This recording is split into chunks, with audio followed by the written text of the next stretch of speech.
Hey, everybody. Welcome back to the Modern Queer Podcast. We're so happy to have you back. For those of you who are new, welcome. We're so glad that you're here. If you're, streaming on the podcast on like Apple Podcasts, thanks for listening. If you're on YouTube, thanks for watching. I'm the host for this evening's podcast. I'm really excited. I'm Neil. How y'all doing? Look at you over there. You killed that fucking intro. Thank killed it. you. I'm gonna steal it next episode. Okay, it sounds good. Now we're gonna have to do the audio because I stole that from you, which means I have to repay you. Okay. But it's You heard that. it's the co-host today, Xzavier V, and we have a very special guest. Why don't you go ahead and introduce yourself? Hi, I'm Jazlynn. I work with Neil actually. And I'm just here because they obviously needed a star. Just saying. Yeah, I needed a star for this. I'm not the star already, so I needed another. No, I'm just joking. Now we got that's too much ego. That's too much ego all at once. Let me back mine down. Let me just. What's your sign, by the way? Leo. Lord help us. Oh, that explains a lot. My best friend's Leo, and we just feed off of each other's energy all the time. Of course you would. Of course you would. But anyway, you're hosting today. I'm over here off camera trying to serve tea. Yeah. And look. You're serving the tea. It's hot. Because y'all looking good over there. Thank you. Thank you. Let us know in the comment sections how we're looking. No, exactly. You did your makeup. No, I literally did my makeup for it. I did it early so I could have like the foundation settle in. Like I got it all down. I saw you at work. She had the phone screen on. No, and she was exactly. The laptop open. This is gonna be a fun episode. I can see. Yeah. So, do you have a girlfriend? Oh, right. Absolutely. Yeah. I mean, that's the Okay, main so point. this is the get to know Jazlynn Yeah. section. Tell us a little bit about yourself, your hobbies, your likes, your dislikes. Well, not your dislikes because that's another segment, but long. your likes. Well, I like women. Okay. Obviously. Check. Check one. I'm also a STEM major, so women in STEM. Check. Come on now. Wait a minute. You missing an extra label. Black women. That's true. in Black women STEM. in STEM, exactly. Check. Yeah, and it's in a field that like nobody is in. It's molecular bio and biotechnology. Damn. That's niche. It's really niche. It's like genetics, all this other stuff. And I was like, oh, I love this. And then I walk in the lab and it's like, oh, she's smart, y'all. Thank you. I try. I really do. Not everyone can appreciate that talent. But that's a whole other, you know what? We're not even going to get into that. We're not going to get into that now. No, we'll get into We it. may circle back around. Well, so I'm whatever. pinning it. Please, I've got a couple put it in pins it. already. Yeah. I have a girlfriend, as we already said. Mhm. She actually has her own podcast, which is really funny because I haven't been on hers, but I've been on this one. Oh. And Ooh. so, no, I'm still Ooh. interested. Okay, what's the tea on that? No. Well, so listen, I have said this is something about me. I maybe am too overly considerate, where I just feel like if you have a podcast and you have friends, that's your space, right? Yeah. And so I do Understandable. my best not to try to intrude on that space. Like, I don't even really listen to episodes when they first come out because I'm like, if she wants to shit talk or whatever else, you have that space to do so. That's not for me to intrude on that. That's pretty. I'm back I would here say that's giving you a these pretty healthy thing. motherfucking Snaps. That's called healthy boundaries Thank you. and respect. I said that for her 21st birthday, too, because I'm a year younger than her. Mhm. Whatever. But, Like a little bit older. right. No, exactly. I love a good MILF. Child, help us. I'm scared Me because I too. really could not. Honestly, my style, I say is MILF. I'm a MILF. No, like, exactly. I could not handle kids for real, though. So don't. Nah. It's not for me. I love being a good auntie, though. Okay. Okay. Well, I feel like this is a perfect time because we're already kind of complaining about stuff. I had a segment that I picked out, which is pet peeves and things that grind my gears. And I told you to think about some stuff during your day. I'm sure you have a list of things that you want to talk about. So if you want to like get us She started, is burning with them. Oh, listen. Listen. I have already said this at our job. I'm a professional hater. Of that. That's For a long time, my Twitter handle was professional hater. It was, Are you like a troll? you know, like sometimes I do troll, and sometimes people do respond, and I'm like, haha, baited, like poggers. Not poggers. Listen, Oh my gosh. Lately I've been very annoyed, honestly, with people that say they like winter. Winter? Oh, And this is why. In what capacity? No, they're like it's always the people from California. I'm telling you, like they're like, oh, I want to see snow so bad. I Shots want to do fired. that so bad. Like, just search it up on Google. no, I'm so serious, Neil. I was looking, and people from the South too. They're like, I'm tired of summer already. I want to go in winter. Okay, some of us live in northern states. Yeah. Like some of us are in the Midwest, and you're over here like, it's 80 degrees. I wish.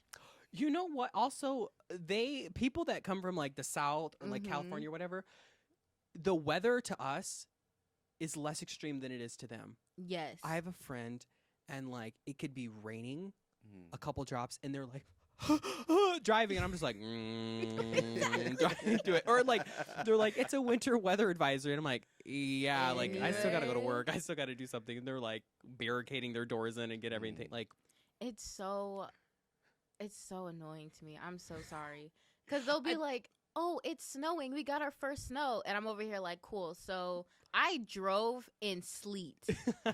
I'm the postman. Like, Are you not going to consider the postman, Like- the post person? literally like, And I think they have this misconception that the snow's like when you flip the channel on the Hallmark and it's like the fresh Mhm, blanket of mhm. snow, and it's like, no, it's like brown, shitty, like dirt infested Right. snow. It's not cute. no, like black It's really eyes. not. It's really not. Thank you. I mean, I do love snow. Yeah. I just don't Mhm. like driving in Yeah. snow. Mhm. And I also don't like when snow gets dirty. Mm-hmm. Because it just, I'm like, damn. Now I just want it to just disappear and evaporate. Because It's like that first blanket of snow is really Beautiful. beautiful, and the rest get out. Like I like the look of the snow, just not the weather behind it, not the Mhm, cold, mhm. not the bright sun, and it's like reflecting off the snow into your eyes. the when you're fuck out of driving. you. There is no reason for me to be up at the crack of dawn and it's already sunrise and like I literally feel like a spotlight is on me. Uh-huh. No. You ever have to shovel the snow in the Yes. Now, I actually do like shoveling the snow. Are you serious? I'm I serious. literally am Mhm. traumatized as a kid Oh, damn. having to shovel snow Mhm. because my driveway's somewhat long. So when we get 5 or 6 inches or whatever. Mm. Yeah. Oh, wait. I've been to your house. That driveway is long. Yeah, right. Oh, So my God. like now I'm the one that has to shovel it, and it's that weird thing in Michigan where like it Mhm. only snows really bad like Mhm. maybe one time, Mhm. so it's not enough to invest in a snowblower. So then I'm out there for literally 4 hours trying to shovel the snow. Yes, because It's global warming is backbreaking. real. Right. Yeah. Period. Honestly though, Says the biologist. Look, Exactly. look, that's how period. you know it's real. We have a biologist. I wish I was. I looked at the camera and that's not towards me. We have a fucking We do, biologist. right here. So honestly, do people ask you for medical advice like all the time? They have a Yes. broken foot and they're like, "You're a biologist. Yes. Could you?" is that Yes. also a pet peeve too at the same time? I just feel like it's really flattering that people think I'm smart enough to give the advice. But then I also feel like I'm glad none of y'all are lawyers because the ability for you to sue me because I just looked at Healthline real quick. No. WebMD just. No, exactly. I'm like, you have Google just like I have Google. And I'm literally always like, I looked this up. And from what I know from a biology 113 class and an anatomy and physiology that's 5 years old. Yeah. Hey, Like- look. But some people ain't never had that. That's so- true. You're right. so you know some things. Listen. The action potential and Okay. No, exactly. The- The sodium, potassium. the dermis, pumps. epidermis. Okay. And Exactly. Okay. The chloride and all that Yes, stuff. The sodium yes. chloride. Yes. Yeah. oh my We gosh. got you. Okay, Yeah. Yeah. that's not bad. It's not terrible, no. I mean, it happened when I first met my girlfriend and I met her friends and we were because her friends were in a dorm, but I had met them first through like a Twitter group chat. Okay. And I had left the group chat at first because I was like, why did you add me here? Once again, those are your friends. Like, why are you adding me to this group chat and I don't know them? Oh my gosh. Like, and then what if we become friends and then the inevitable happens? And then I'm like worried because then it's like, are you mad at me because I became friends with your friends? right. I literally was like, no, but I started getting to know them more. And then one time they like added me in the group chat and they're like, so my ears are ringing. Vertigo? I don't know. Like, I don't know. What is it? Tinnitus? Tinnitus? Yeah. Right, like, I don't know. It might just be the fact that, like, and then it was, like, doing the ear cleanings. And I'm like, this is what this thing says. I wouldn't suggest putting a cotton swab up there. Just push it in. Right, like, I wouldn't suggest that. I guess if you had to do something, hydrogen peroxide, although they have come out and said that that is not good for your ears. You should probably use olive oil because that's actually going to like help dissolve the wax and like push it through. Okay. There's Once a spot again, in the ear. We got a biologist. Look, there's a spot in the ear that if you hit it right though, it feels really, really It good. sure do. That's You're why like, I be like, yes. No, exactly. Okay.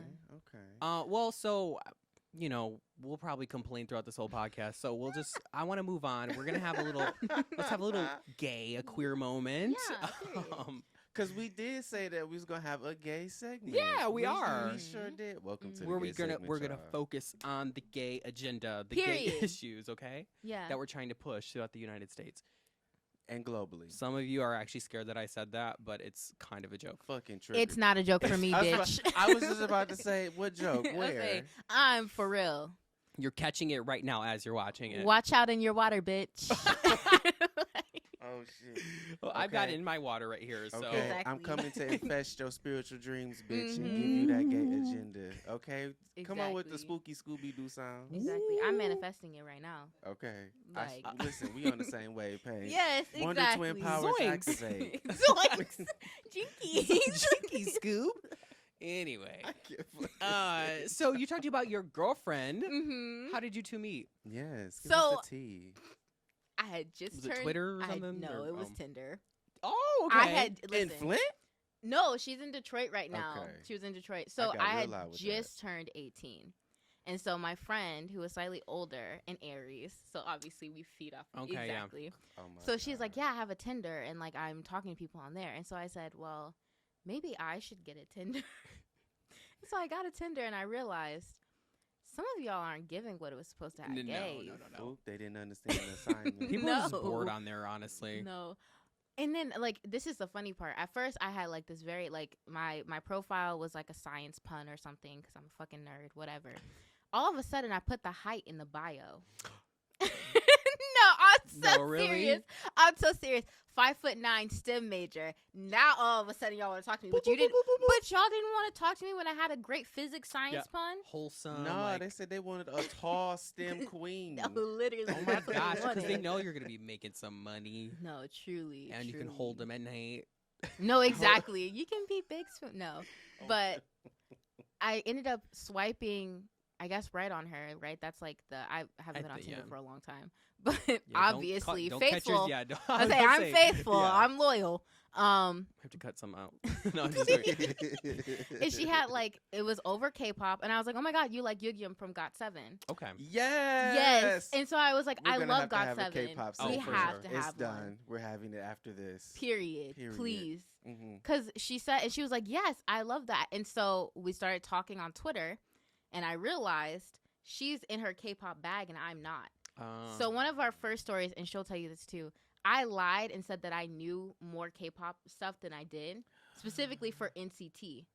And so she was like, no, she was like, oh, I love these songs from NCT, blah, blah, blah. Like, how would you rank them? Yeah, I love them. Meanwhile, I'm over here like, I know GOT7, I know BTS, I know some songs from Twice, and I like Luna. And so I We went stand through, Luna always. love Luna, Always like, stand 'em. forever.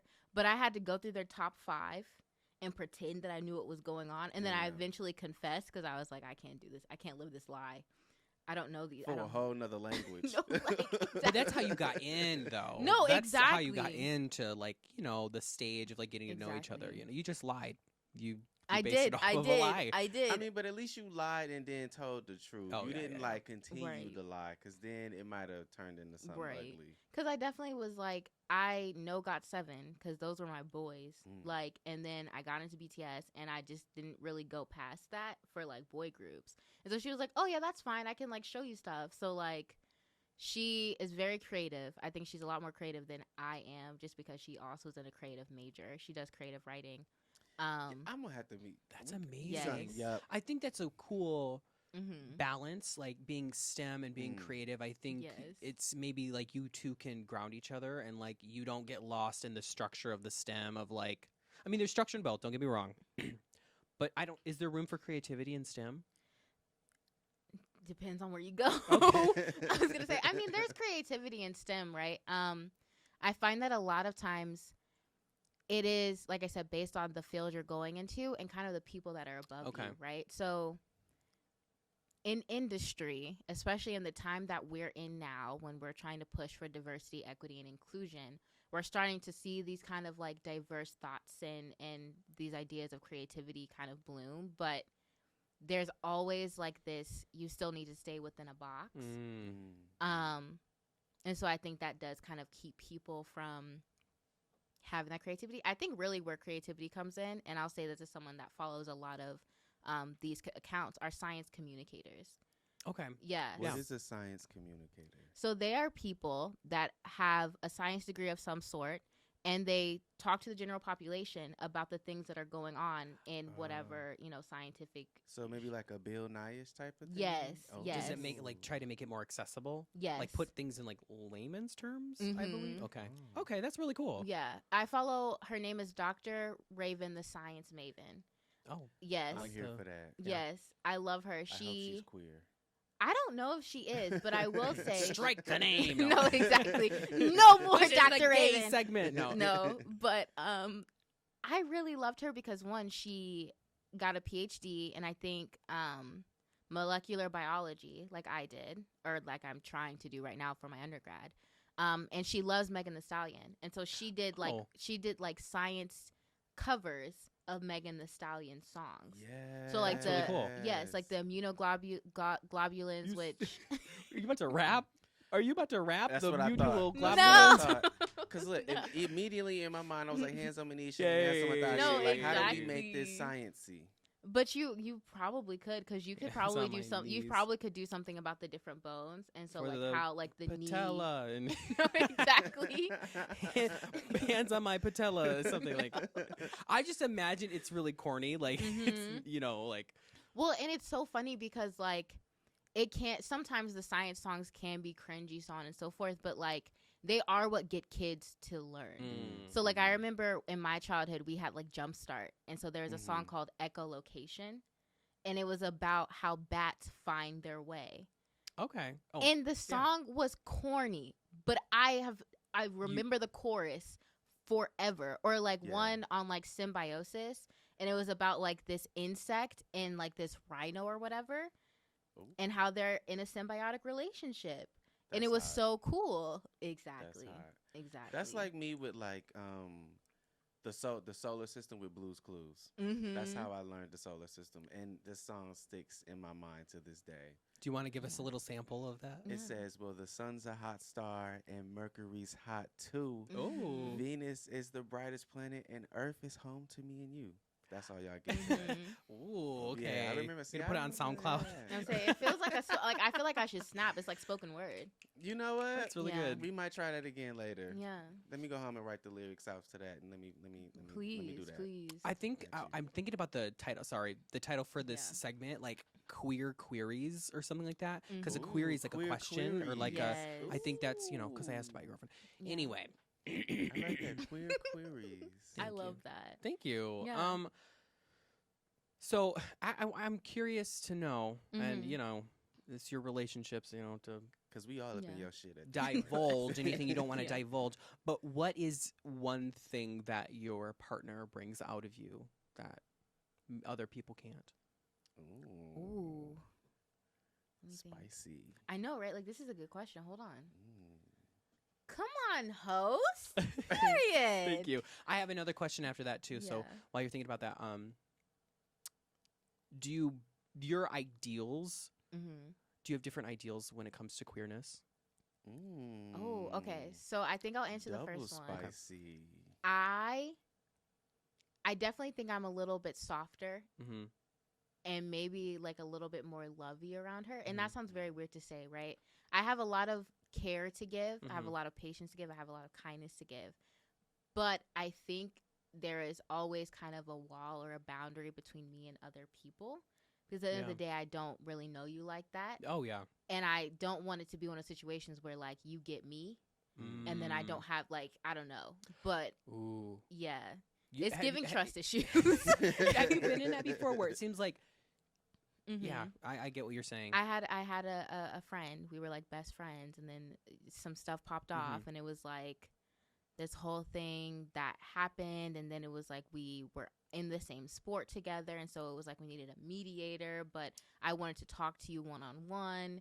We can get into that story a little bit later if you want to. Okay. But I do know that there's like an issue with like me, I guess, letting my guard down. Yeah. But I do find that I'm a little bit more goofy and a little bit softer around her, which is really nice because I don't have Did that to. like take some time for you to do? Absolutely. Yeah. Absolutely. Is that something you two have to like communicate with each other though? Yeah. Even so, we were on the phone the other day, Mm-hmm. and so I had said something about how like, ew, like I actually was thinking about like how much I miss you. That's so gay. Ew. And she was like, I think it's so funny how like you literally just do stuff that is what you're supposed to do when you're in a relationship, Yeah. and you're like disgusted by it. And I was like, it's not that I don't want to be in this relationship. It's just hard for me to admit that like You have feelings. It's a way Exactly. to admit it without kind of admitting it. Exactly. You know? Yeah. Yeah.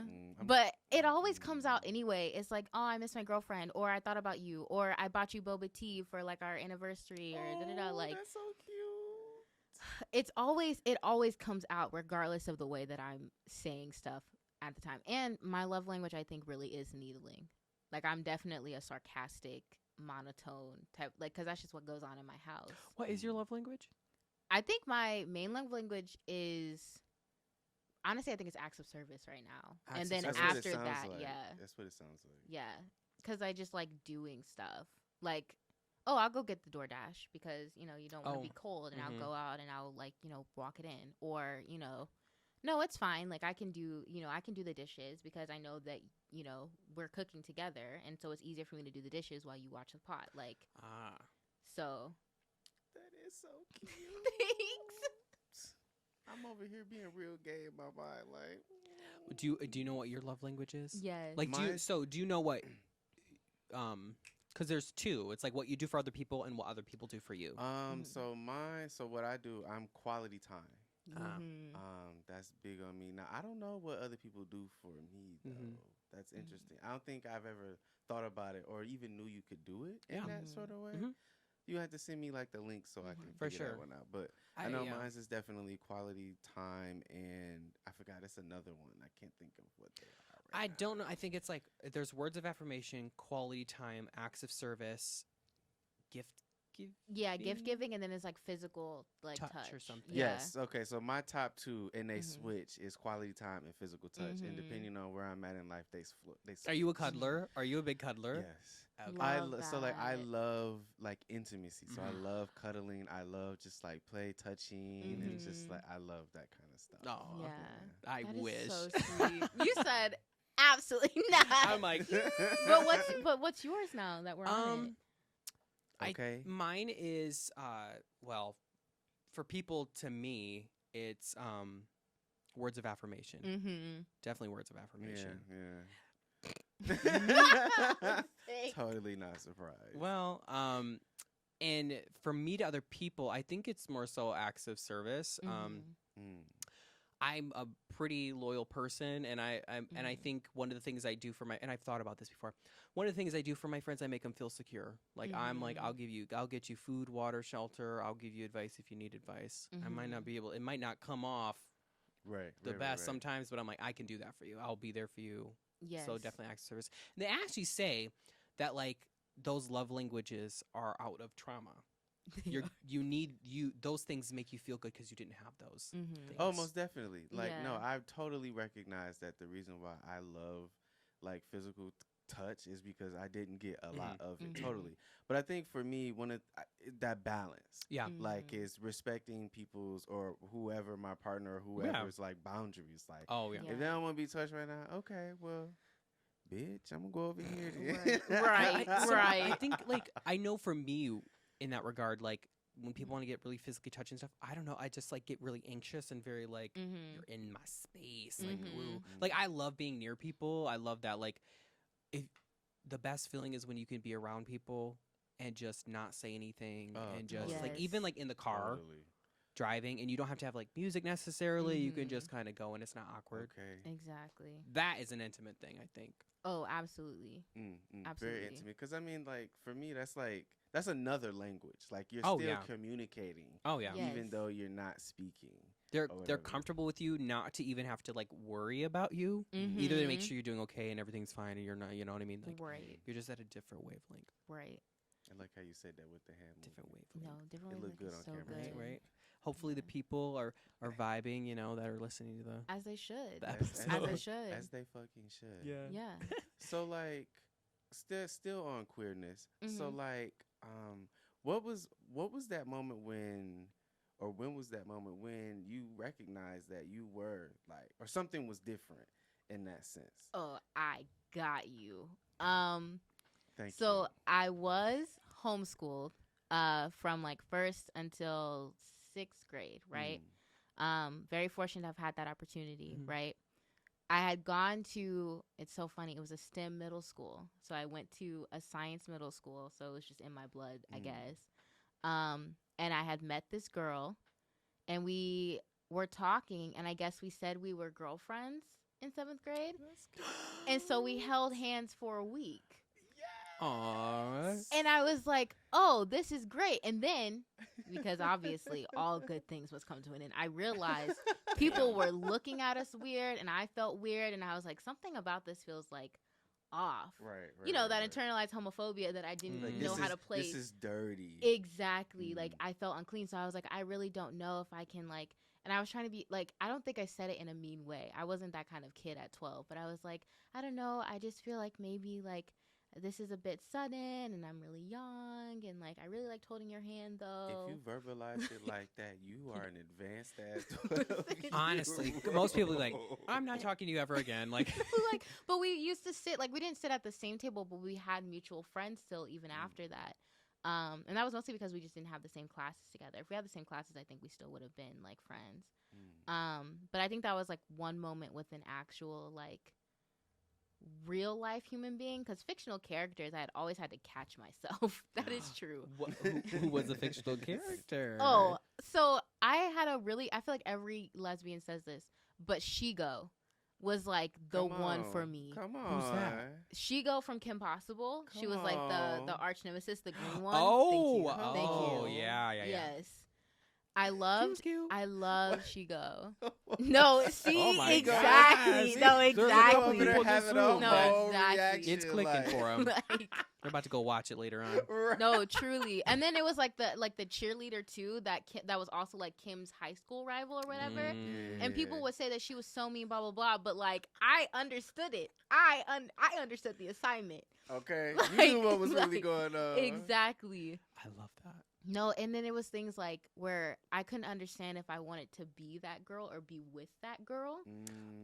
Like that was a huge one. I think for me. that's a huge one for a lot of people. Like you're like, like I love them. I'm admiring them. Mm-hmm. Like I look up to them. I want to be like them. Or is this a little bit more than that? Right. You know what I mean? Like a romantic attraction to this person.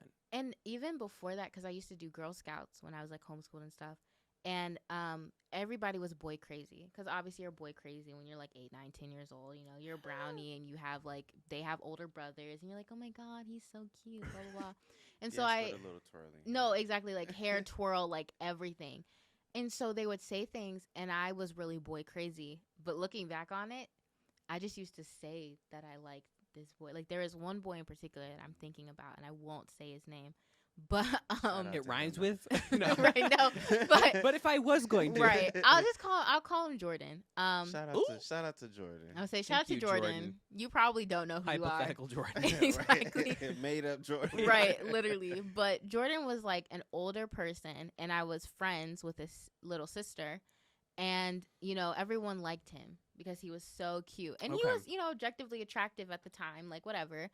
But I would just say it just to say it. Or like we would go to Girl Scout camp and there might be Boy Scouts there and we'd go over to like their campsites or whatever, and I was always just very annoyed with the Boy Scouts because it just felt like they didn't like it was like because we were girls we couldn't do all this other stuff and like we weren't as good, blah blah blah. Like but like expectancy, like because we were girls and coming over here, like just the whole I don't want to call it the whole misogynistic women do this, men do that kind of thing. And like they would swoon over these boys or like purposely try to go around, and I'm like, I just want to go to the swap meet. Honestly, oh my gosh, I just want to run through the forest. Right, we have s'mores. We can do little s'more tortillas. Like you're focused more on the s'mores. No, I'm focused on also getting the badges. Like, oh yeah, we go and make ice cream. You can get a badge. You go and you do this. You get a badge. You go camping. You get a badge. And y'all over here worried about men. Like, who can't get any badges? Honestly, say all the other. What shit about you're like, look at me. No, because my brownie vest packed. I was doing every activity. I will say that. Like. I was an overachiever for a while, but yeah. I love that. Yeah. So, did you ever have like a coming out experience? I know some people don't, but like, was there a did people ask you? So no one explicitly asked me, from what I remember. Okay. My mom says this, and it's so funny. She was like, I kind of knew you were gay when you were like 10 or 11, right? It's weird. Moms are. Right. They're sure like, do. it's like they the sure intuition or whatever. But I remember distinctly coming to terms with the fact that I was gay. And I didn't know what it was yet, but I went and I tried to tell my younger siblings. I have 2 younger siblings. And they're playing a game. I think we were playing Super Mario Brothers or something. One of them was reading Strawberry Shortcake, right? Shout out to Strawberry Shortcake. Exactly. No, honestly. Strawberry Shortcake is the moment. Like we can get into that a little bit later. Is the moment. Yes. Like, doesn't she have friends too? Yes, like Orange Lemon Blossom. Pound Cake or something like that. Yes. Or? Yes. When I tell you, Tiramisu or yeah. And they were they were ride or die friends. I'll tell you that. Like, well, hey, as they desserts should have be. to stick together. It's Truly. like the Bratz dolls too. Like Yes. just all Bratz, oh my of that gosh. whole moment of life. I think my mom knew when I was younger. She has like a picture of me, and my sister got this giant Barbie, like the size of my sister, and it's me. I'm like taking the Barbie for my sister because I didn't want to play with my toy truck that I got as a kid. I'm like, no, I want to play with her. You know, she had a whole outfit I can change or whatever. Yeah. Yeah, my mom always knew. Just knew. But I was telling my siblings, right? And I'll tell you another story that reminds me of the Barbie story. Yeah. But like, I told them, I was like, so I think I might like girls too. And they literally said, yeah, okay, so can you get from in front of the game now? Like, they did not care. And I understand that. I understand both aspects of that. Like, girl, what? Right. And we trying to knew. stomp these goopers. Like, we don't care. Like, it was so funny. But it was like this relief of like, now you don't see me any differently. Especially as the oldest. Like, because then it was one of those things too where I was having this pressure of like, well, I don't want to say anything. And then it's like, because at the time I was really worried about like, am I going to influence them into being, blah, blah, blah. Which is so stupid looking back on it. But at the time I was really worried. So them just being like, we don't give a fuck. Next. Like, that's nice and reassuring. I know. Something was like opposite. I came out to my siblings and they were like, is it because we used to like make fun of you a little bit and like do all that? I'm like, I remember you telling me that I was like, it didn't help, but like this doesn't make a person. Personally, I don't think that makes a person gay, making fun of them. I'm like, I don't think you guys turned me. No, exactly. They like, and they always want to say it's like you're like infected, like a zombie bit you. Yeah. Oh, is it because we let you like watch Thundercats as I a know. kid? Come on, Chitara. Exactly Thunder. exactly like, okay. Or Sailor Sure, Moon. yeah. Absolutely. And, another thing, it's like, it's like you guys watch Thundercats too. Are you trying to tell us something also? Right, Like, exactly. Listen, we all had crushes on Lionel and Panthro, and we all knew Panthro was black, and we knew why he was driving the car. We knew it. Like, if you get it, you get it. Right. And that's fine. It truly is. That's okay. I love this. Keep going. I'm just over here. No, just you're good. I basking. mean, so you want to have this anime conversation, right? And like, we can't. I just feel like I'm gonna go. No, you're gonna be It's like, okay. Yeah, It's yeah, okay. yeah, Okay. yeah, So I know how anime and K-pop conversations go. mm-hmm. We're gonna go off on lots of rants, so Okay. we're gonna save that to the end. But specifically, so Neil, this is how Neil introduced me to you. He introduced you to me twice, right? Mm-hmm. So one, he was like, "Yeah, this is Jazlynn. This is what she do." I'm like, "Oh, okay, cool, yeah." I work with her. I'm like, "Yeah, okay, invite her to the show." Then 2 days ago, he's like, "Well, I think we should talk about what happened at the Oscars because Jazlynn got a lot to say about it." And so this is the slap your mama. No, exactly. Are you with your mama? Like, This is that segment where we're gonna talk about what happened Yeah. at the Oscars. Talk Yeah. about pop culture. Take it you know. away. Mhm. It's so funny because we had our what's the word today on that. Yeah. So it's like still fresh in my mind. For those of you that don't know what happened, although I feel like it was, if you're in the know, It you're broke in the know. Twitter. Like Twitter was broke. Twitter, Facebook, everybody was coming out with articles. Like this morning, I'm seeing stuff like Will Smith apologizes. Will Smith does this, blah blah blah. But like, basically, Chris Rock had made a joke, and I'm gonna put that in quotations, about Jada, who is Will Smith's wife, and like said something to the effect of her being G.I. Jane, right? Jada has been very public in the fact that she has an autoimmune disease. And so she has alopecia, right, as a result of that autoimmune disease. And so everybody was kind of like, I guess laughing. I have thoughts about that later too. But Will Smith went up there and he smacked the shit out of Chris Rock and he sat back down and he said, keep my wife's name out your fucking mouth twice. We saw Lapita in the background. Okay. Go. We saw. Okay. Exactly. We saw Andrew Garfield over here texting on the Okay. side. And Zendaya. Right, and Zendaya, they texting Okay. each other, like, in the group chat, Tom Holland and Tobey You- Maguire, like, listen, yo, are you for listen, real? Spider-Man, Listen, Right. you know what was going Right. on. We you need know. Spider-Man here. We saw. Exactly. Listen, somebody was like, "That's the best acting Nicole Kidman has ever done." Because she was like, No, it was "Listen, so we saw sick. Beyonce. Beyonce was like, somebody was like, can I get my car?" No, Yeah. I saw that too. Go, Listen. please. But, like, here's the thing about it, right? Yes, talk to us from your perspective. Thank you. Because I feel like I have here's my thing. I was not watching the Oscars in real time, right? I saw, like, the explosion afterward. Mm-hmm. And I'm on Black Twitter, as I should be. So, Likewise. right, Black K-pop Twitter specifically. Oh, Right.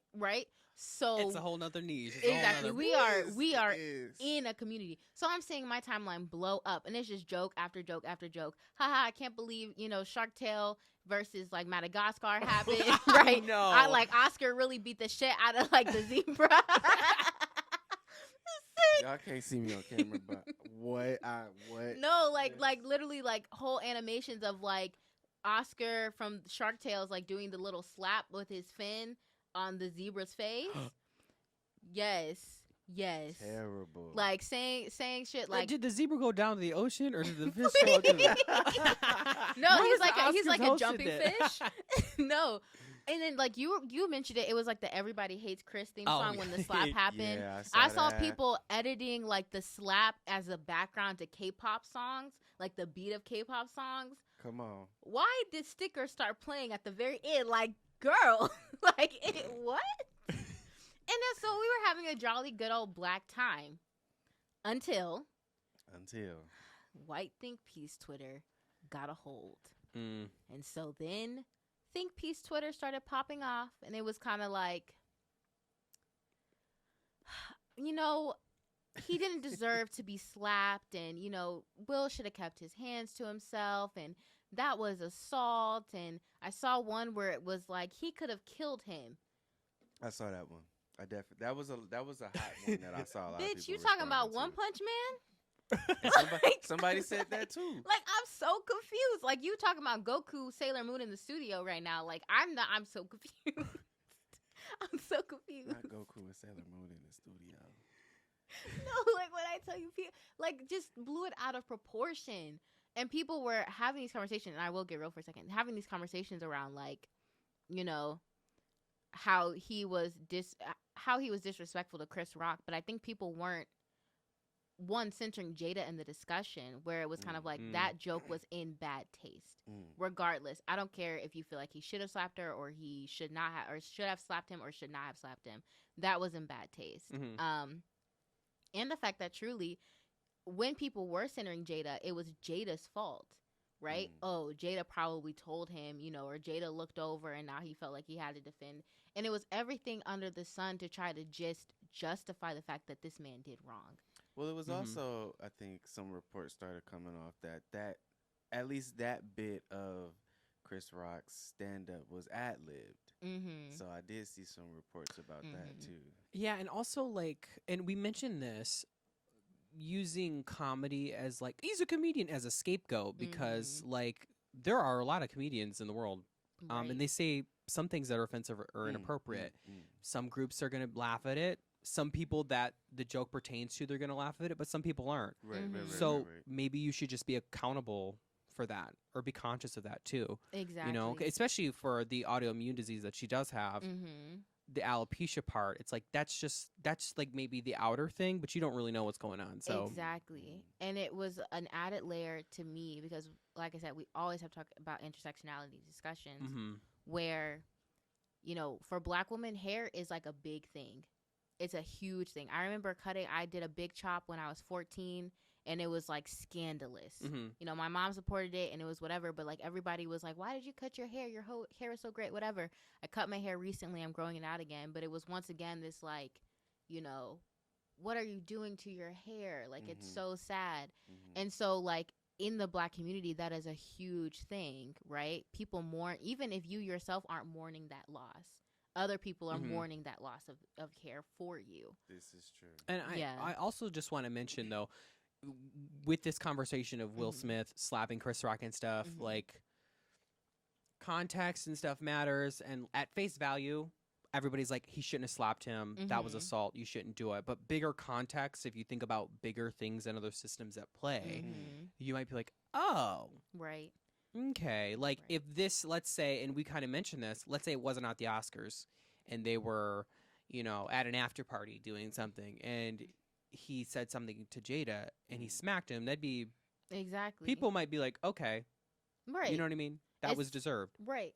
I think it is because of the audience, and that's where I started seeing a lot of Black people and white people like saying, you know, that there's a time and a place. There's a time and a place. And I said this, and I feel like time and a place is just used to justify and minimalize other people's feelings. Like, you can justify, like, just dismissing other people's feelings, because sometimes there is no time and a place. The time and a place has to be now. Yeah. Because you keep telling me to push off this time and a place. And so what you're basically telling me is my feelings are never going to be important enough for you to bring them to the forefront. So I have to do that myself. And I also do want to preface it. This also goes into bigger context besides just Will Smith and Chris Rock. Right. Yes. I just need to let that be. I need to let that be known, because I think that some people are like, will probably be like, it was just a slap on the face. It's nothing that deep. Like, Blah, blah, blah, blah, blah. no, Like, there's a lot more at play for sure. Because it was kind of like, you know, don't do this in front of all these white people. You know, now they don't want to. Like, we talked about respectability politics. Yes, you know, now they're not going to want to invite us back to the Oscars. They didn't want us at the Oscars in the first place. If what we're worried about is us finally getting there after 100 years, and now you're like, oh well, they're never going to invite us back.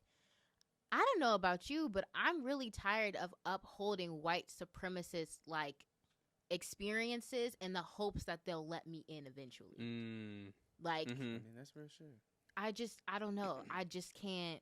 I can't justify being like, oh, he should have waited. He should have waited. Why? Yeah. And I feel like for a lot of people, the takes were, because like we said, it's larger systemically. A lot of these takes, I do have to say, come back to misogynoir, because I feel like had Jada has always been considered very strong, right? She's not seen as very feminine. She's not seen as very, like, you know, delicate or whatever. She holds her own, and she's always held her own from what people are saying, right? And from what people have said about her. And so this idea that, like, her husband cannot back her up in whatever capacity that may be because, you know, she didn't need it or she was strong enough, I think also really adding does. an extra layer to that, you know, I saw a lot of people bringing in the fact that, well, why is he still defending her after the whole August Alsina thing? And that is a weird conversation to bring into the mix, I think. Because what does it have to do with right now? Yeah. That's like you hitting my car and me being mad about you hitting my car and you being like, well, just 5 minutes ago, you honked at me. What does that have to do with the fact that you hit my car? I know. Like, what the fuck? No. Especially when, a lot of y'all don't understand what open relationships are. Like, let's just get that out there. Y'all don't understand what polyamory is, and you put a lot of your own expectations of what you want out of a relationship on other people. Yeah. So we need to stop. It's different, definitely different context. Like, and the way that the person should be defended is just different. Because I think we even talked about how Jada and Will's relationship, open relationship, was a consensual one. They had agreed upon what they were going to doing. And also, Will has slept with plenty of people. She has slept with plenty of people. But people focus on Jada and they don't focus on Will. And that's the other thing where it also plays into that misogynoir, like you were saying, because it's kind of like, oh, the August Alsina situation. Well, why didn't he slap August Alsina? Well, if she was getting her nut and he was too, why does it matter? Yes. Like, I'm very confused.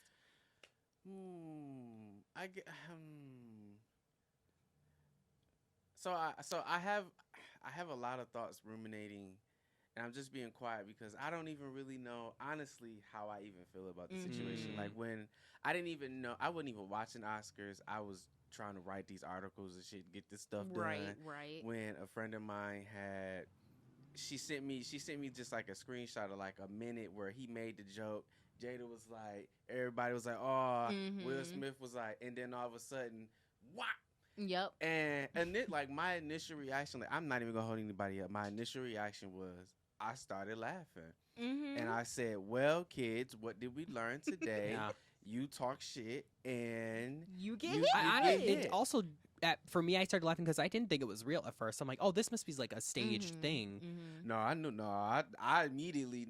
I get, and I don't know if this is a black thing, but I knew. I was like, this man walked up on stage and smacked it. I was like, no, this is a real, this is a really real thing. So after I had laughed, and I think I just had kept that sort of thing. It was just like, okay, whatever, and then just left it alone. But then as it started to become like this snowballing thing, I was like, oh damn, like, this is transformed into, now we talking about some, like what you said, now we got their relationship thrown into the mix. Now we got comedians and comedy and what is its place. Now we got the Oscars in general and the allure and elegance and presence of the Oscars and the respectability politics of it all. I saw people talking about domestic violence, like all sorts of stuff was going on. And I was like, and to Neil's point, right, we have to talk about the bigger picture. I think cultural relevancy. Because just like you laughed, and like, you know, I laughed, and it was just kind of like, you know, it's a black experience sort of thing. Yeah. You know, even with the joking part of it, it's like, oh, haha, this is funny. This is like a joke, right? In the black community, a lot of it is not, you know, we want to press charges because this is assault. This is quite literally the consequence of your actions. Like, that is just what happened. I take it from I look at it in sort of two ways, at least because I know we were having kind of like a general conversation before we started the podcast, and, you know, we were talking about it is, like, that literally is assault. Like, he put his hands on another human being. Like, that's legit assault.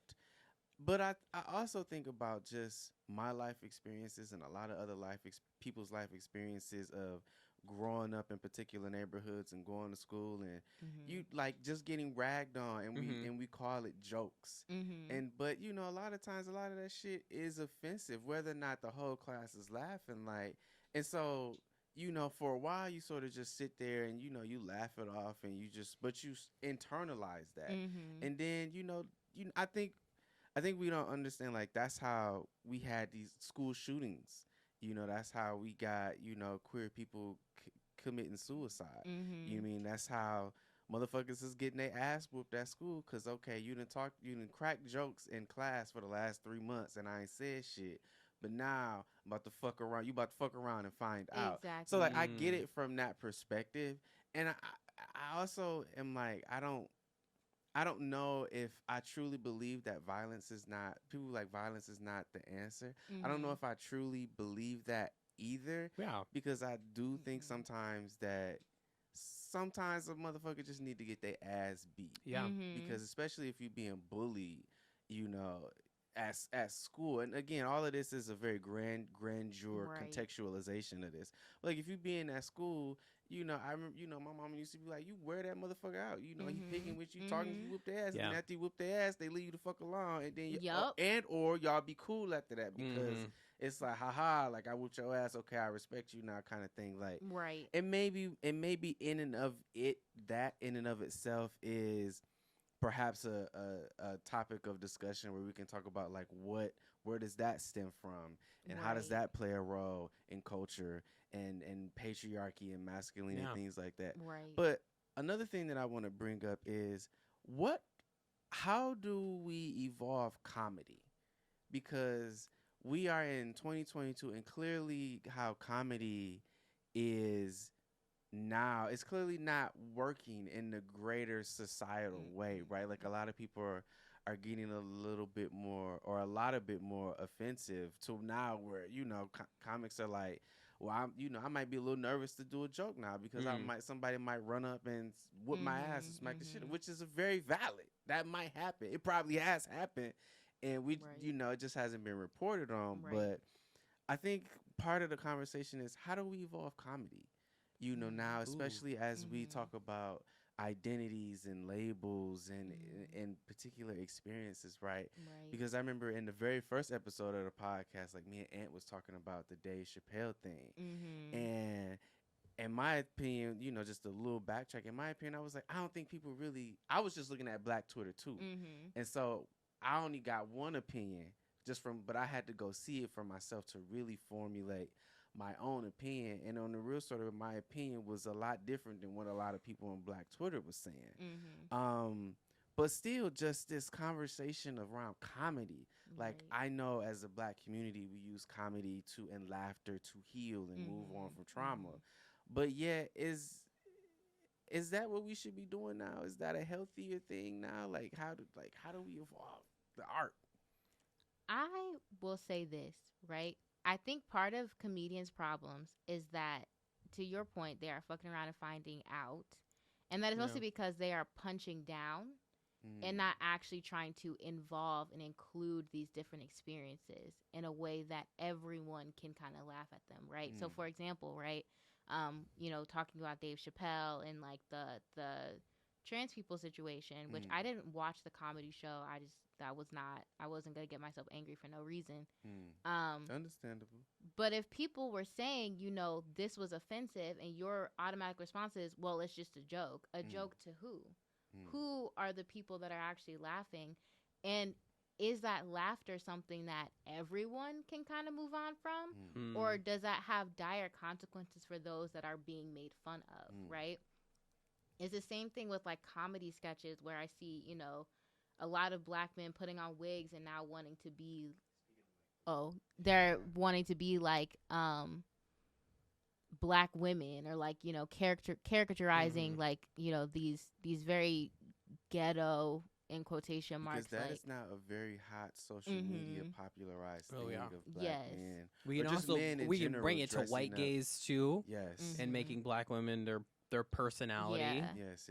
And getting famous and getting paid off. Oh, right. So that's That's a truly big thing. one. And also kind of what you're saying though, like being comedians a job, Mm-hmm. right? Like it might be a passion for some people, but people at their jobs get held accountable Right. for the things that they say and that they do. You get criticism. Yeah, and so I think the thing for comedy though is people can go, it's a joke.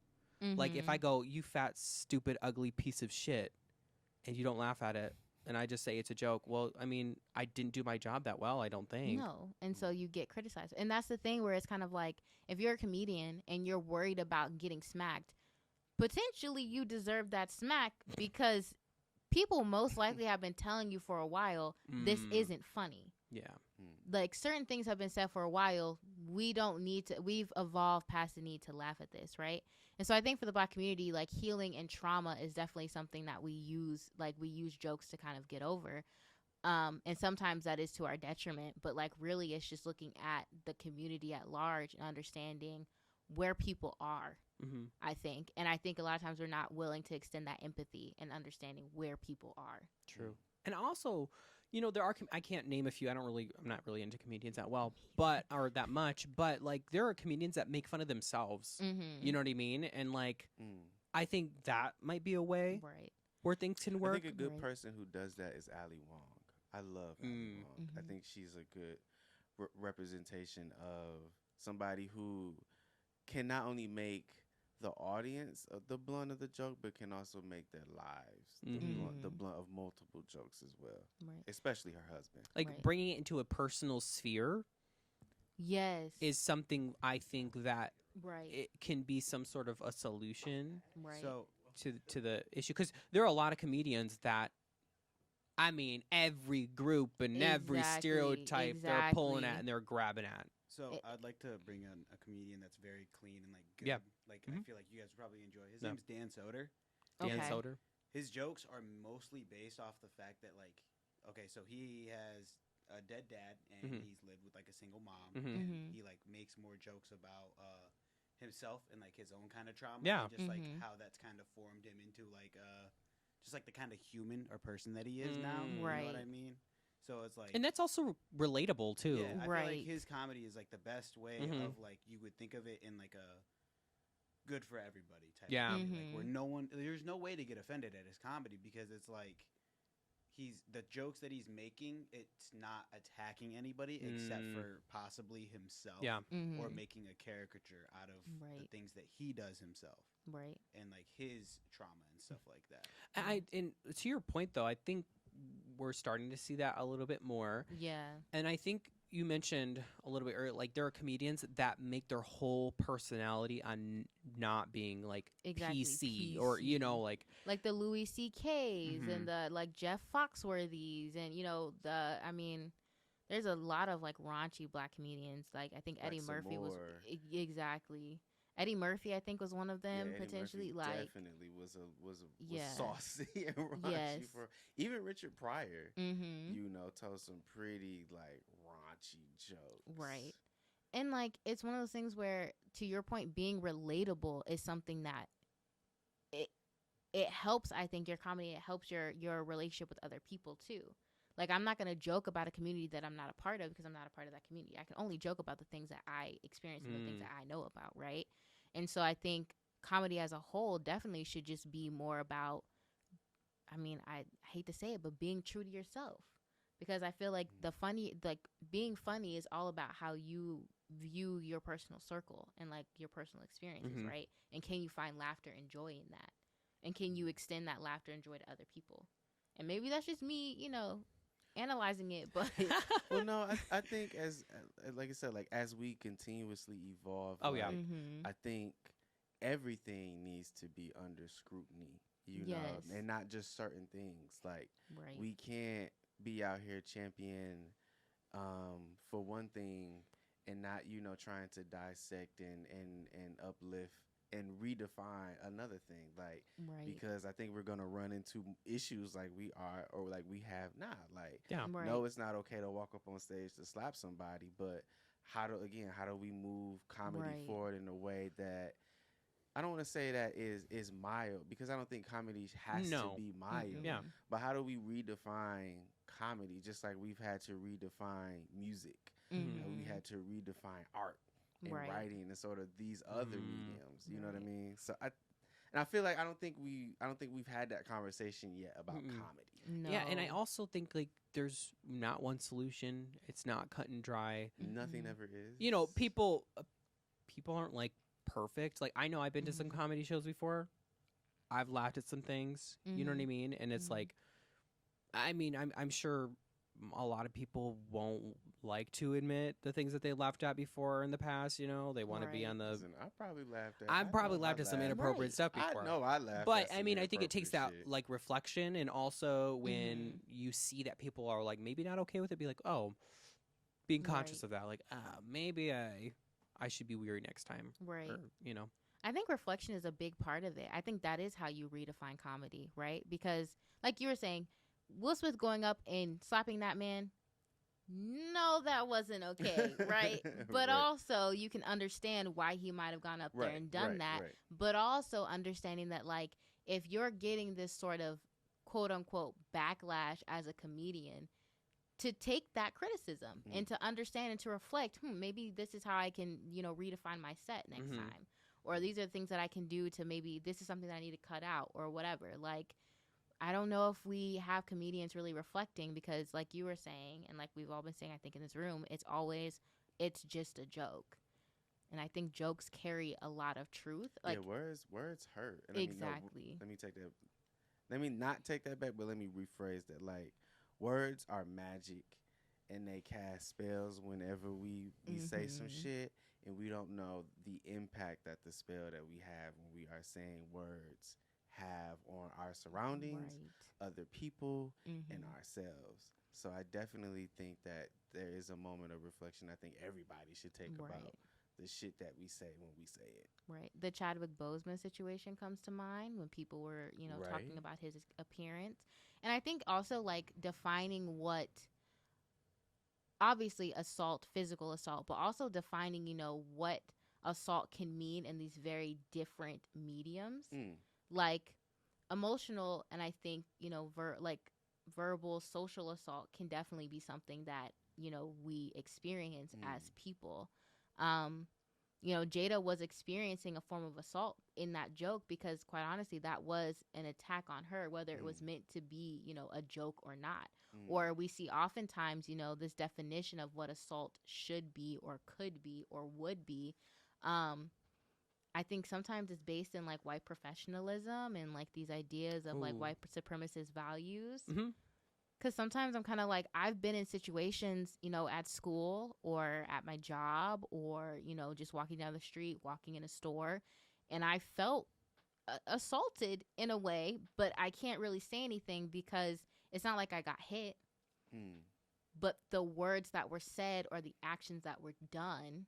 The microaggression. Exactly. Like, but we don't call that assault because, you'll get over it. It's micro. Exactly. It's small. It's tiny. Like, that's not what that means. Microbiology. Exactly. But like, as we know, micro things become very macro very fast. Very quickly. It builds up for sure. Yes. I think I've loved the conversation. I want to bring it in and talk a little bit more. I've had a few pins. For a moment. I want to know like what is it that you love about being a lesbian woman? I think this is gonna sound very cliche, but I think women. Yeah. Yeah, and I think and I don't want to be like, oh, like, what is really cool, and maybe this is from my perspective, is that once I kind of stopped with this idea of having to subscribe to like this status quo or like really like men or really have this defined label or so on and so forth, I was able to just appreciate women a lot more, right? And I think being, a woman that likes women, there's sometimes this feeling of like dirtiness or like, am I no better than a man because I found her attractive? You know, Oh, I wow. looked at her ass or like whatever. And, you know, understanding that. Ooh, that's deep. Yeah, like. I had to think on that one. That one had this fester. Mm-hmm. Ooh, I didn't think of that. There's a big thing with like the male gaze and how does that compare to like the female gaze, specifically when it comes to women loving women, like relationships or interactions, where I've definitely found women attractive, but I've not, you know, I've immediately like scolded myself because it's like, well, you don't even know if they're gay. So like, did you just do something? Like, you know, you're no better than a man that would like catcall a woman because you looked a little too long. Like, and that was a big thing where once I kind of let go of that and I understood that, you know, where I was coming from is not predatory and it's not inherently evil or inherently bad.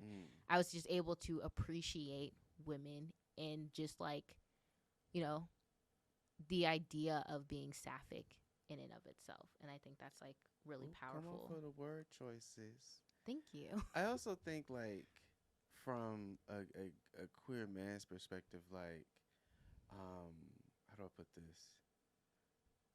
If I find a man attractive, like I just can't. At this point, if I find anybody attractive, I do tend to stare, and then I'd be like, stop staring. But I think it comes back to for a long time, like when we did sort of look at people, it did feel like it came from a predatorial space. Like I'm looking at you because I want to conquer and dominate you. And while there are people who do that, I think again going back to that self-reflection, like where is this coming from within me? And checking yourself, like, okay, am I looking at this person because I just find them physically attractive, or I find something on them that is attractive, or am I looking at them because there's something in my mind that's saying, I'm about to fuck you.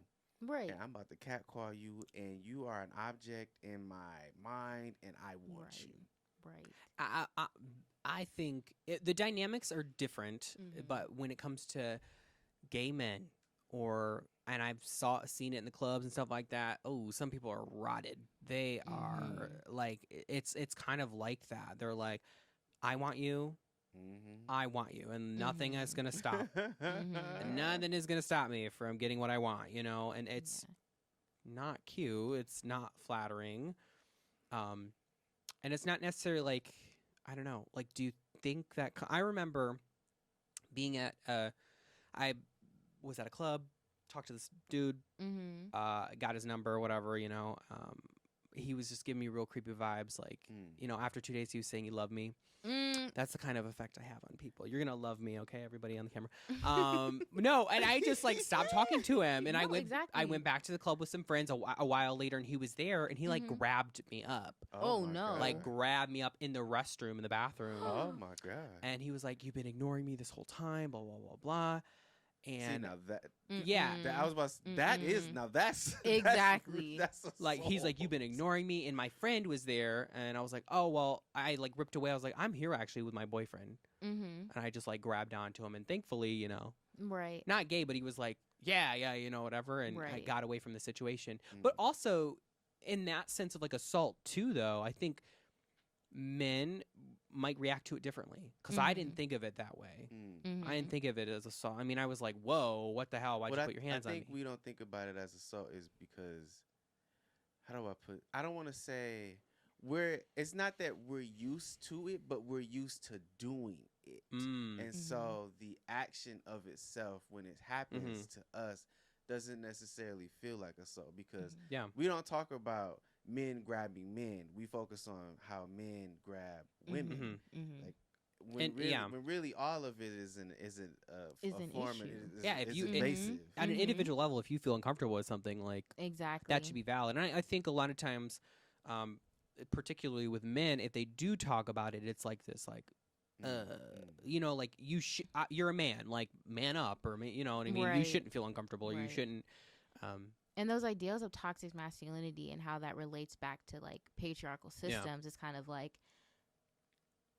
no, it's not okay. And it's never okay. And like, to your point, you know, people just need to be aware and have that reflection that there are things that you just don't do regardless of, you know, whatever the supposed gender norm should be, right? Mm-hmm. And I think that's just something that, like, for men specifically, it's almost like this need to be masculine and to have these, like, masculine ideals and to, you know, I guess hold on to some form of a status quo, when in reality, like, there's nothing soft about just wanting to have people respect a personal boundary. Yeah.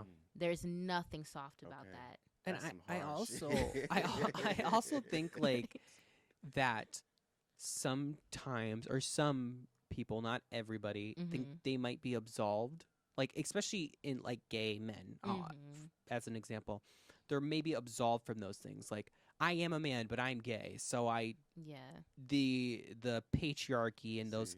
That's another moment to fuck around and find out. The power, that power balance isn't there. Right. You know what I mean? Right. And that's another whole conversation about like gay being othered and like, are you like, you're not masculine, you're not fit, you're just this thing. Right. But as I say, there's even this thing. It was like I remember doing this research. It was like a 1987 sociological review of something, and they talked about these different forms of masculinity. And so there's like minority masculinity, and then there's like the top form of masculinity, which is usually for white men. And then there's like, you know, you're almost there, but you're not completely there. And then there's obviously, you know, gay men, right? And so for gay men, it's kind of like you don't express, I guess, all of these masculine ideals, but you are still kind of some gay men are trying to hold on to that masculinity and try to emulate those heterosexuality, like heterosexual, like, or heteronormative ideas, whereas others are trying to break away, and then it becomes this like breakage of self or breakage within the community where you can't resolve that. And I find that, you know, in lesbian communities, I was just about to ask that, I don't think people talk about that enough. Yeah, like talk about some of the dynamics in lesbian relationships, you know, particularly if you believe that toxic femininity is a thing, and what, if it is, what does that look like, at least in your opinion and your experiences? Right. So I'll say this. I don't know necessarily if toxic femininity exists, if only in the sense that if you're talking about femininity, it's most likely going to be a result of patriarchy, right? So I think a lot about, you know, emulating heteronormative relationships in specifically women loving women communities. So, you know, you have the stud and you have the femme, or, you know, you as a stud only do this, right? So you don't really let anyone touch you. You're like, you know, a quote unquote touch me not, right? Then you have your pillow princesses and like how that can even be demonized. And you have people in the middle, or like, you know, you have to look a certain way in order for people to treat you a certain way, especially if you're a black lesbian or a black, you know, sapphic person, because then if you do want to be perceived as feminine, you have to be hyper feminized. But I think oftentimes that does go back to patriarchy and how we've just socialized women to have these certain dynamics to begin with. Like, And I think kind of to what you're saying, we internalize that. So even when we talk about women can also promote the values of the patriarchy, the systems of the patriarchy. Often. So when we talk about toxic femininity, it's not necessarily toxic femininity. It's those values that were internalized by women, those beauty standards by men, and those things that they put on to other women. Right. Gonna have to give that another name then. Yeah. Well, and I would even say this, and I'll say this personally, because I'm very new on the dating scene. This is like my first long-term relationship that I've had. Congratulations. Thank you. We're like almost at 2 years. I'm really excited. Like, I'm really excited. I think we're almost at the halfway point. But I know when I was first like talking with my girlfriend and like we were discussing kind of roles and things like that, I had to unpack a lot of my own heteronormative views because it was like, you know, do I feel masculinized in this way? Should I dress more feminine? Should I, like, you know, how do you like me? How do we balance each other out? You know, I see that sometimes you wear dresses. So does that mean I should wear dresses? Does that mean that I should be a little bit more abrasive? Or like, because, you know, you can be kind of bubbly at times. And so like trying to, even if I'm not consciously trying to emulate heteronormativity, I find myself doing that anyway. And I have to really check myself.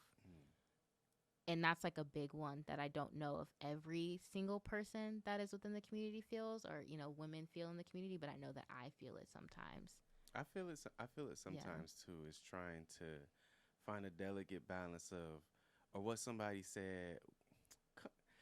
Come on, Aloe Honeysuckle. Okay, volume 31 of the Modern Queer. I'm about to quote her right quick. She says, "What is the socialized version of me, and what is the authentic version of me?" Yes. And I think when she said that, that was something that was so critical for me, because it was like, okay, is this me, or is this me trying to be a part of and be like everything else around me? Right. So, no, I don't think a lot of people doing that. Right. Yeah.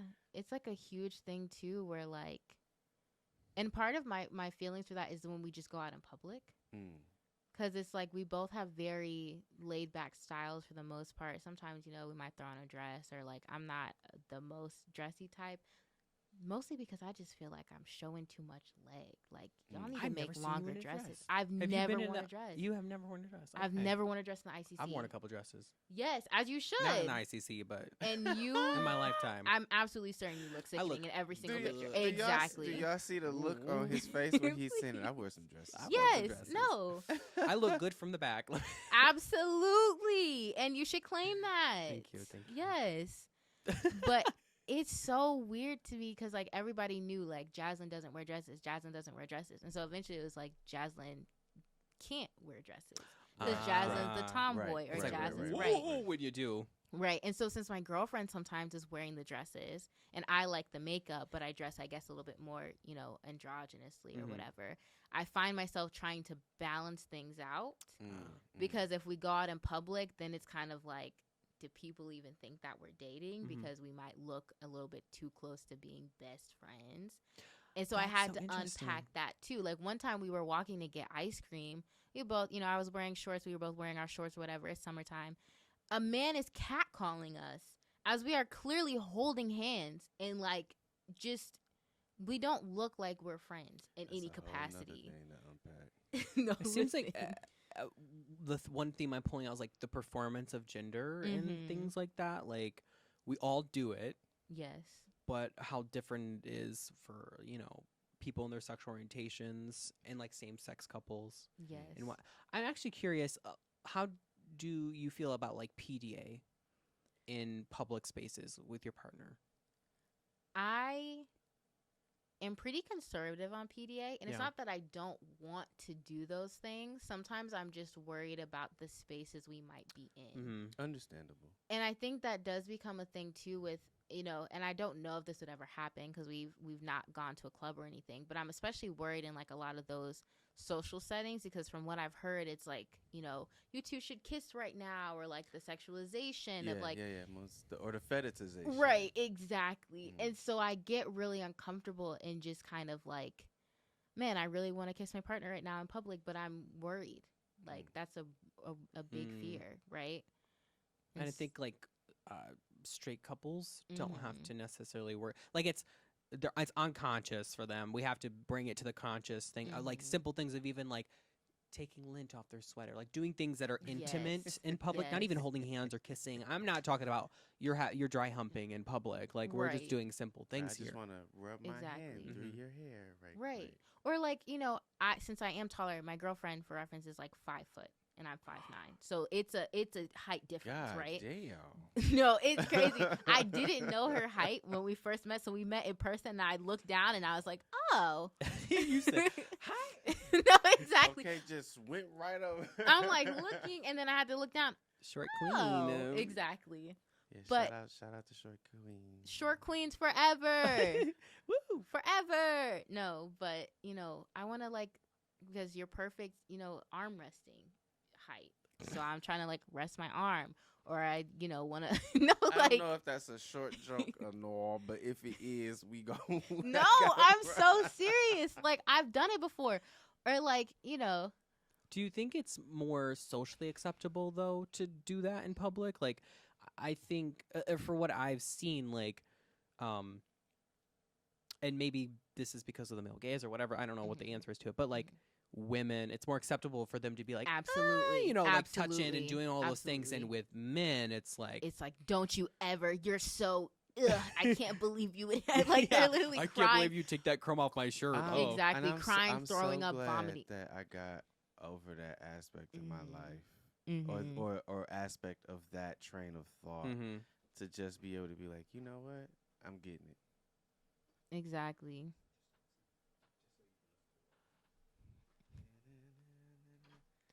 Now Yeah. I have the headphones. Ooh, Period. Can you hear me? Hi. Period. Yeah. Okay, so we don't have much time left. Okay. Ooh. Yeah. So I want to take this last little segment to, we're not gonna go too long. Clearly, we're just gonna have to invite you back Oh, yeah. again, Got a lot to talk about. and or go out to eat or drink or Mhm, something mhm. somewhere, because I'm loving all this energy that you are Thank you. giving today. Can we make sure there's like until I'm 21? 21 in August, and then we can drink. Okay. Yeah. Okay, thank you. and then it'll be warm around that time. Yes, too. yes, Okay, exactly. Okay. Exactly. But before then, we can totally go out to dinner. Yes. and Some stuff like soda. that. No, exactly. Get a A mock Shirley drink. Yeah, Temple. a Shirley Temple. Like- Yes, a little mocktail. Yeah. So, final words before we go. That's Mhm. your camera. This is your camera. You can also look in the camera. Also, let the people know where they can find you, what's going on in your life, what's coming up. Y'all Right. take it away before I close us out. Okay. Yeah, I just want thank you so much for coming on the podcast. I really appreciate it. We had really great conversation. We did. Mhm. You gotta carry this energy into work too. You're always like No, on I'm your literally computer, so silent. in lab and everything, and I'm like, no, we gotta talk some more. Yeah, so thank you. I really appreciate you being Yeah, on the podcast. of It's been a great course. conversation. We talked about a lot. We talked about did. being queer. We talked about the patriarchy. We talked Okay. about slapping people in the face, Okay. identity, Right. Talk or about biology. Yeah, No, exactly. comedy, What? changing comedy. Exactly. We talked about a lot in this, I Yes. mean, short amount of time. So Right. thank you for that and your Yeah. perspective. Actually, it's been course. like over an hour and a half. Oh, Oh, well, really? Like Yeah. it's time yeah. flies when you're having fun. It really No, does, and I was exactly. like, oh shit, Ooh, yes. Never Okay, mind, well, never mind, So yeah. let the people know what's going on, where they can find you. Yeah. So I'll shout out myself first, and then I'll shout out my girlfriend, especially since, like I said, I'm gonna You love connect to see you. it. So I do have a K-pop Twitter account. It's Sapphic Council. Yes. So But go don't right judge me ahead. when you follow me You wanna back. and spell you see that? what I Absolutely, like. absolutely.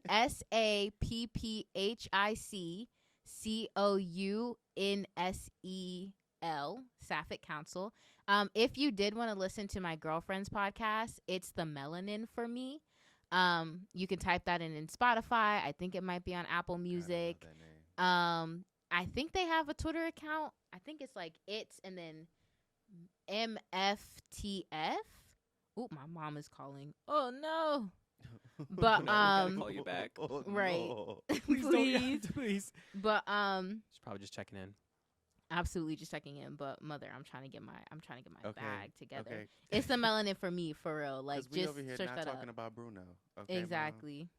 We don't talk But that's really all I have. You know, I graduate this semester, so I'm just trying to get it together, and that's it. Yay! Woo! So, You got yeah. this. Congratulations. Thank you. You got it. I mean, we with you first. Oh. That's next. Yep. No, thank you.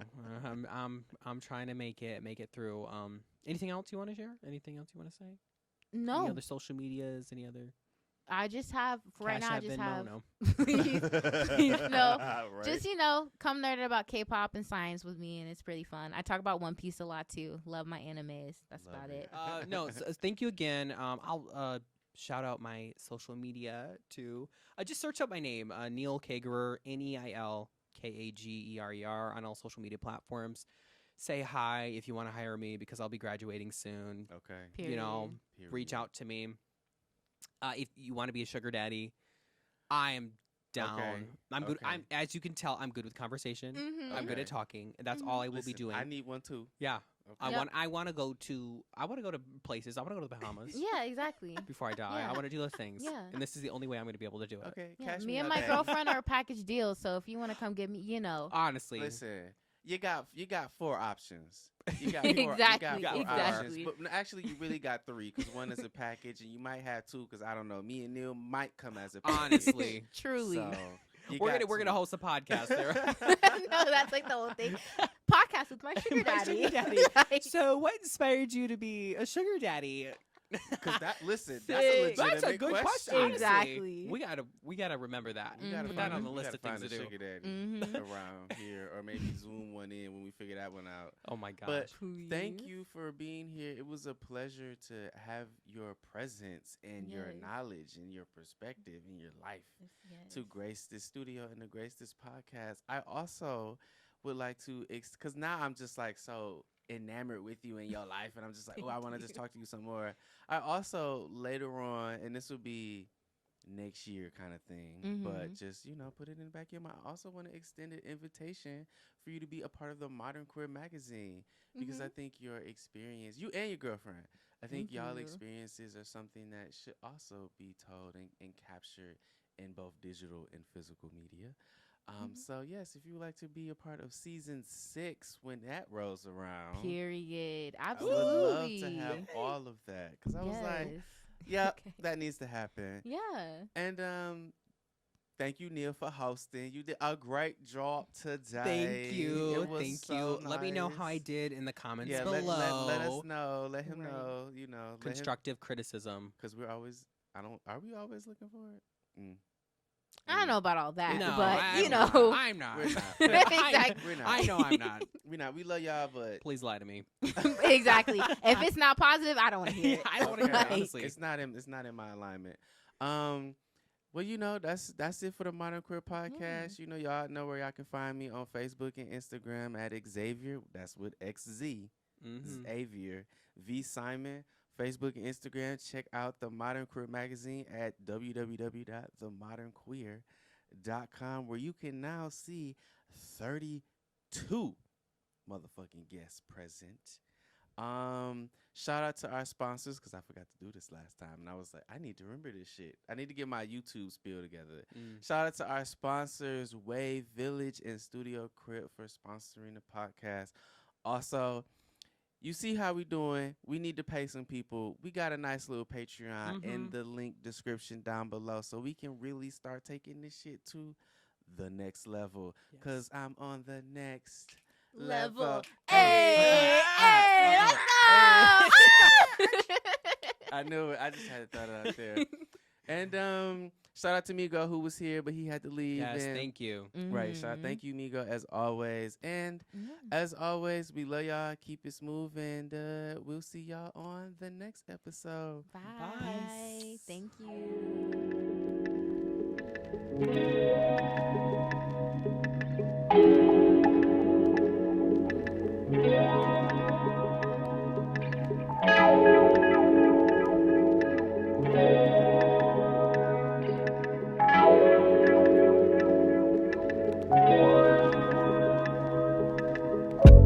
I ain't asking questions no more.